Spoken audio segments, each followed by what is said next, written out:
अस्सलाम वालेकुम स्टूडेंट्स। आज के इस वीडियो सेशन में आपको खुशामदीद। स्टूडेंट्स, आज हम जॉन डन की एक वर्ल्ड फेमस पोएम डिस्कस करेंगे।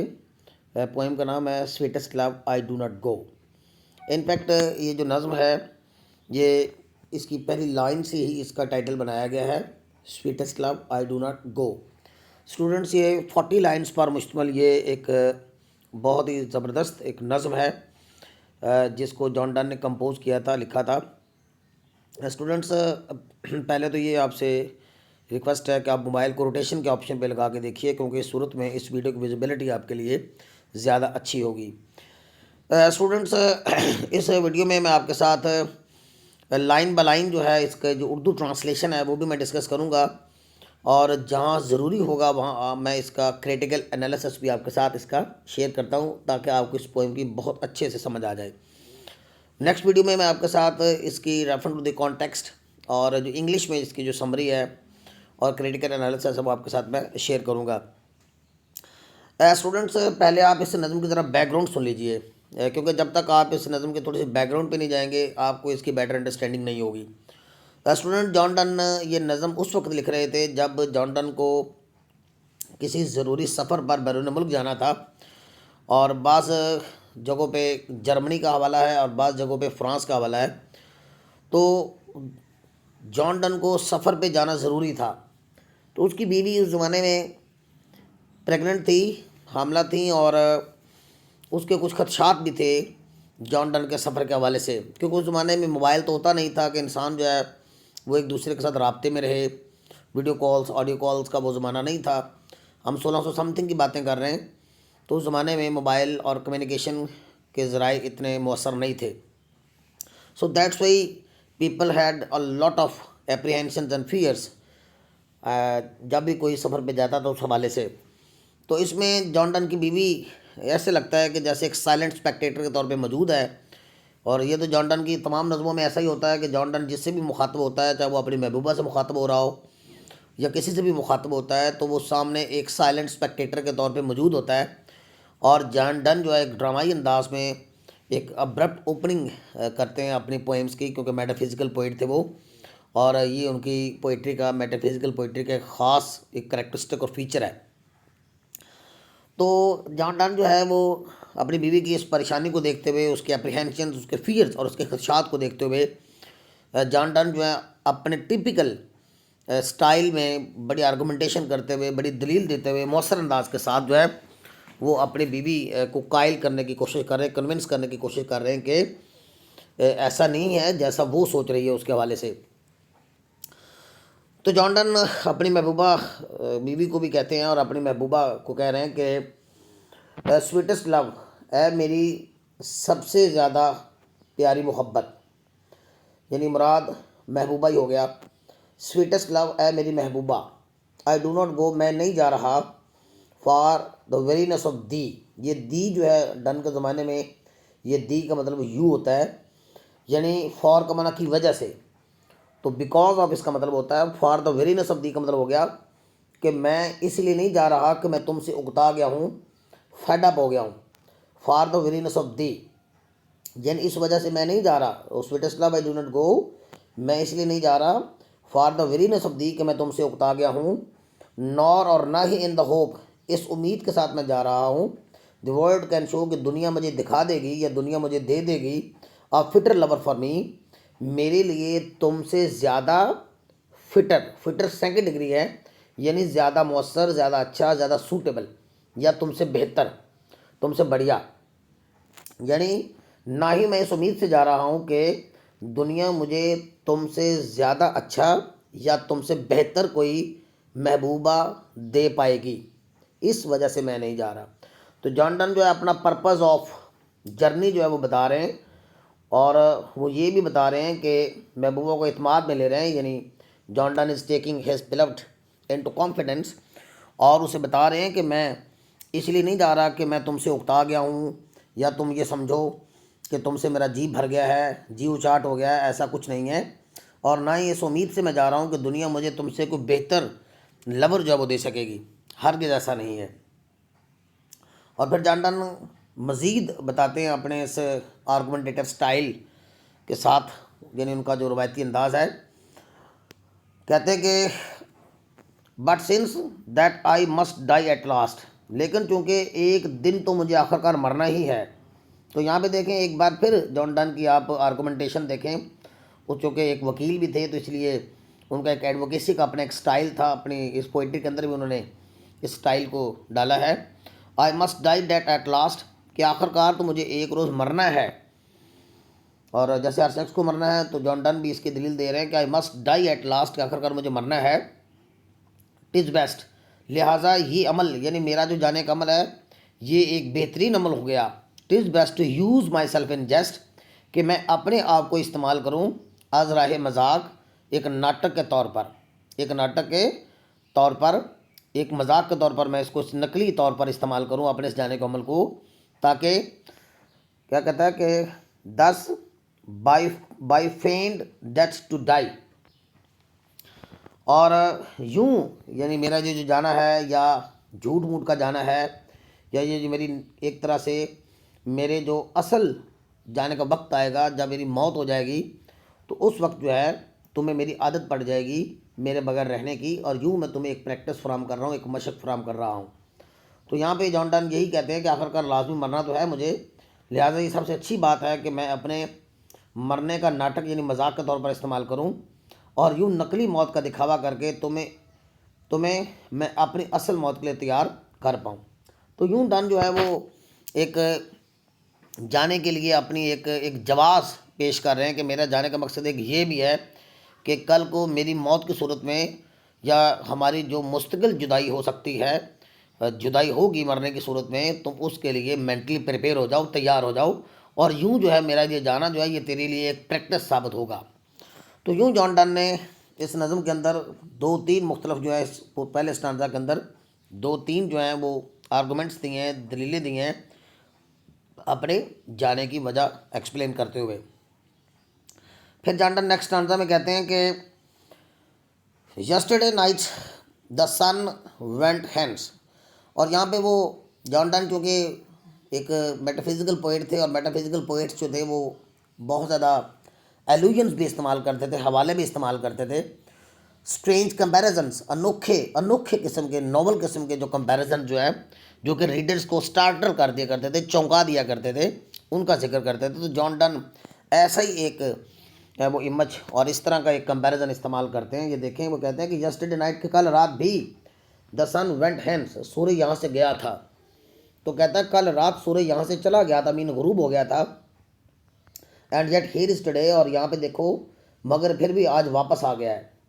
तो सूरज के जाने के अमल और सूरज के वापस लौटने के अमल को वो अपनी इस दलील की बेस के तौर पे इस्तेमाल करते हुए जॉन डन कह रहे हैं कि कल रात भी सूर्य यहाँ से गया था और देखो आज आ गया है। He has no desire for sense, और कहता है कि उस सूरज के अंदर तो ना तो कोई किसी फीमेल से मिलने की ख्वाहिश है, ना उसकी कोई महबूबा है, और ना ही उसे इस तरह का कोई उसके कुछ जज्बात है, उसके कुछ सेंस और इमोशंस हैं। तो कहता है कि जब सूरज इतना लंबा फासला तय करके वापस आ सकता है तो फिर मैं तो उससे भी ज़्यादा जल्दी आऊँगा। क्यों? क्योंकि मेरे अंदर तो तुमसे मिलने की एक चाहत भी रहेगी, एक तमन्ना भी होती है, और मेरे अंदर लव के इमोशंस भी हैं तुम्हारे लिए। तो कहता है देखें कि कहता है कि no half so short away, कि मेरा तो रास्ता भी उससे आधा भी नहीं है जितना सूरज का रास्ता है, यानी वो पूरी दुनिया घूम के आता है। जॉन डन के ज़माने में यही सपोज किया जाता था, क्योंकि साइंस उस वक्त तरक्की की इस मंजिल पे नहीं पहुंची थी कि सूर्य साकन है, लेकिन उस ज़माने में यही ख्याल किया जाता था कि सूरज जो है वो घूमता है, रोटेट करता है। सो दैट्स वाई जॉन डन ने इस तरह का मज इस्तेमाल किया है, nor half so short away, और कहता है मेरा सफ़र तो सूरज के सफ़र से आधा भी नहीं है। देन फियर नॉट मी, तो फिर कहता है कि मेरे हवाले से तुम्हारे खदशात फजूल हैं, तुम मेरे हवाले से एप्रीहेंशन और खदशात और डर जो है वो ना पैदा करो। But believe that I shall make speedier journey, बल्कि इस बात का यकीन रखो that I shall make speedier journey, कि मैं ज़्यादा तेज़ी के साथ सफ़र करूँगा। Since I take more wings, क्योंकि मुझ में तो विंग्स भी हैं, यानी मेरे पास जो पर हैं, एंड स्पर्स दैन ही, और क्योंकि मेरे उसके मुकाबले में मेरे पास ज़्यादा पर और ज़्यादा तमन्नाएं हैं। मुराद ये इसका यहाँ पे पर से मुराद ये है कि मेरे तो जज्बात के पर मुझे लगे हुए हैं, मेरे अंदर मोहब्बत का एहसास है, और मेरे अंदर तुम्हें जो मिलने की चाहत है, मेरे अंदर तो उसके जो पर लगे हुए हैं, मेरे तो उसके पर हैं, सूरज के तो पर भी नहीं हैं और ना ही स्पर्श हैं उसके पास। तो कहता है इसलिए मैं तो सूर्य से भी ज़्यादा जल्दी तेज़ी के साथ जो है यहाँ पहुँच जाऊँगा। तो यूँ जॉन डन जो है वो अपनी महबूबा को कन्विंस कर रहे हैं, और उन्होंने इस तरह सूरज का हवाला दे के अपना जो पॉइंट ऑफ व्यू है उसको एक्सप्लेन करने की कोशिश की है। स्टैंडर्ड 3 में देखते हैं कि ओ हाउ फीबल के कितनी कमज़ोर है, कितनी वीक है इस मैंस पावर, इंसान की ताकत, कि इंसान की ताकत कितनी कमज़ोर है। यानी इंसान हालांकि अपने आप को इतना पावरफुल समझता है, इतना ताकतवर समझता है, लेकिन इंसान जो है फिर भी कितना कमज़ोर है। किस लिहाज से कमज़ोर है वो बताता है, that if good Fortune fall, कि अगर इंसान के ऊपर कोई अच्छा वक्त आ जाता है, गुड फार्चून का मतलब होता है अच्छा वक्त, गुड टाइम, नाइस टाइम, अच्छा वक्त, खुशगवार लम्हात, कि जब इंसान के ऊपर खुशगवार लम्हात तारी होते हैं या इंसान को खुशगवार लम्हात मिलते हैं, if good Fortune fall can not add another और, तो इंसान जो है उसके अंदर एक लम्हे का भी इजाफा नहीं कर सकता। यानी उन खुशगवार लम्हात को इंसान जो है वो उसमें ज़रा बराबर भी एडिशन नहीं कर सकता। वजह यह है कि इंसान इस लिहाज से कमज़ोर है, वीक है। लेकिन कहता है जॉन डन दूसरा रुख दिखाता है कि nor a last of recall, और ना ही इंसान जो है बीते लम्हों को वापस ला सकता है। यानी यहाँ पे लॉस्ट आवर्स का मतलब बीता वक्त है, बीती घड़ियाँ हैं, बीते हुए घंटे हैं।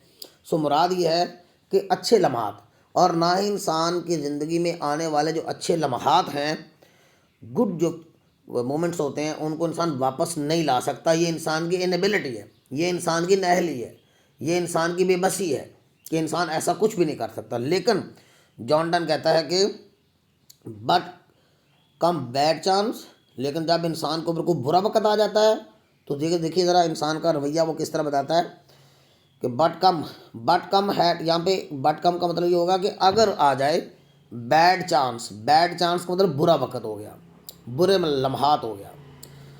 एंड वी जॉन, और कहता कि हम इंसान ऐसे हैं, ऐसे नाहल हम इंसान हैं और ऐसे कमज़ोर हैं और ऐसे बेअक्ले हैं कि हम उसमें ही शामिल हो जाते हैं। यानी उस बुरे वक्त के साथ हम उल्टा मिल जाते हैं, उसको जाने अनजाने में सपोर्ट करते हैं और उसे अपनी स्ट्रेंथ दे देते हैं, उसे अपनी ताकत दे देते हैं, और यूँ बुरा वक्त हमें और भी ज़्यादा बुरा लगने लगता है। यानी हमारे ऊपर आने वाला जो बुरा वक्त है वो हम और भी ज़्यादा अपने लिए बुरा कर लेते हैं।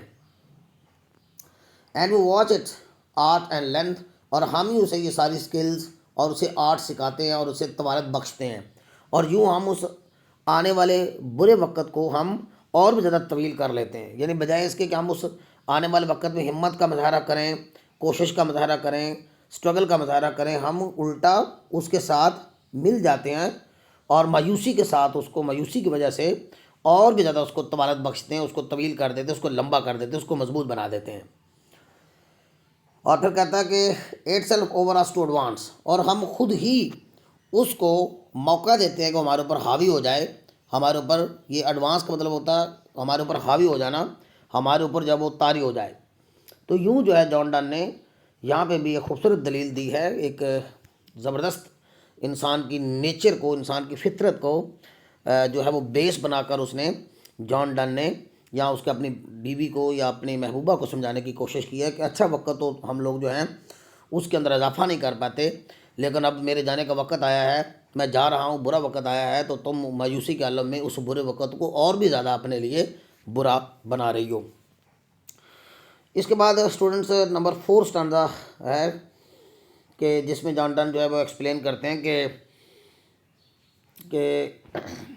वैन दाउ साइस्ट, जब तुम आहें भरती हो। याद रहे स्टूडेंट्स के जॉन डन के बेशतर अदबों में हम जो भी वर्ब्स देखते हैं ना, तो उस ज़माने के जो स्टाइल था, उस स्टाइल के, लैंग्वेज के स्टाइल के मुताबिक EST आमतौर पे वर्ब्स के एंड पे लगाया जाता था। तो ये साई का मन आहें भरना होता है, तो साइस्ट बन गया लफ्ज़। व्हेन दो साइस्ट, और कहता है कि जब तुम आहें भरती हो, दो साइस्ट नॉट विंड, तो तुम्हारे मुंह से हवा नहीं निकलती, बल्कि कहता है John Donne, but sigh'st my soul way, बल्कि तुम मेरी रूह को अपनी आँखों के ज़रिए बाहर निकालती हो। इसकी वजह यह है कि जॉन डन जो है वो ये तासुर देना चाहता है कि मैं, यानी मेरी रूह जो है मेरी महबूबा के अंदर है और मैं अपनी महबूबा में रचा बसा हूँ। तो दैट्स वाई जब वो सांस लेती है तो वो सांस के ज़रिए उसकी रूह को ही निकालती है, यानी आहों के ज़रिए, बल्कि यानी जब वो आहें लेती है, सिसकियाँ लेती है, आहें लेती है, तो उन आहों के ज़रिए वो उसको बाहर निकालती है। देखने में तो वो जाहिर बात है कि हवा ही निकालती है मुंह से, लेकिन कहता है जॉन डन यहाँ पे कि यूं इस तरह से आहें भर भर कर तुम मुझे, मेरी रूह को अपने अंदर से बाहर निकालती हो।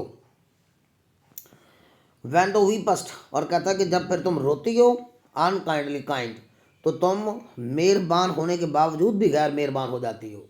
यानी जॉर्डन कहता है कि जाने अनजाने में तुम जो है रो कर जो है मुझे क्या करती हो, उल्टा मुझे क्या करते हो कि मेरा खून जलाती हो। और यूँ जब तुम्हारा रोने का जो अमल होता है इससे मेरा खून जलता है। और इस सूरत में जॉर्डन कहता है कि तुम्हारा कसूर हालांकि कोई नहीं है, यानी तुम्हारा ये इंटेंशनली तुम नहीं करती, कोई पर्पसफुली नहीं करती, तुम जानबूझ के नहीं करती, लेकिन फिर भी इस बात को समझो कि तुम काइंड हो के भी अनकाइंडली हो जाती हो। माई लाइफ्स ब्लड्स डॉट डी के, ये डॉट उस ज़माने में डज के सेंस में इस्तेमाल होता था, डज, तो डॉट डी के, यानी तुम्हारे रोने की वजह से मेरी ज़िंदगी, मेरा ज़िंदगी बख्श खून जो है वो जलने लगता है। लाइफ ब्लड का मतलब होगा ज़िंदगी को जन्म देने वाला या ज़िंदगी देने वाला खून, ज़िंदगी बख्श कह लें, आप कह लें। लाइफ ब्लड डॉट डी के का माना गलना सड़ना होता है, रॉट। और फिर कहता है कि कैनॉट भी, फिर ऐसा तो हो नहीं सकता।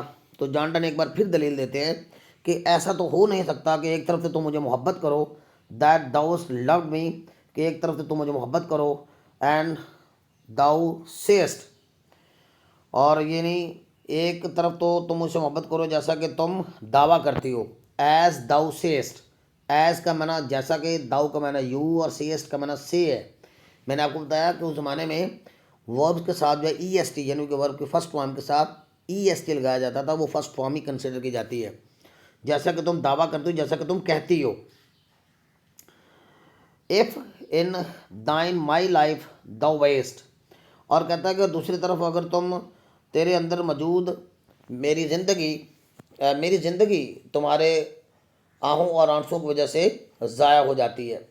तो यूँ ये आहों और ये जो आंसुओं का जिक्र यहाँ पे इस स्टांजा की शुरुआती लाइनों में है, साइस्ट का और वीपस्ट का, तो इसका कनेक्शन इस वर्ड से भी है, यानी इस आखिरी लाइन से भी है।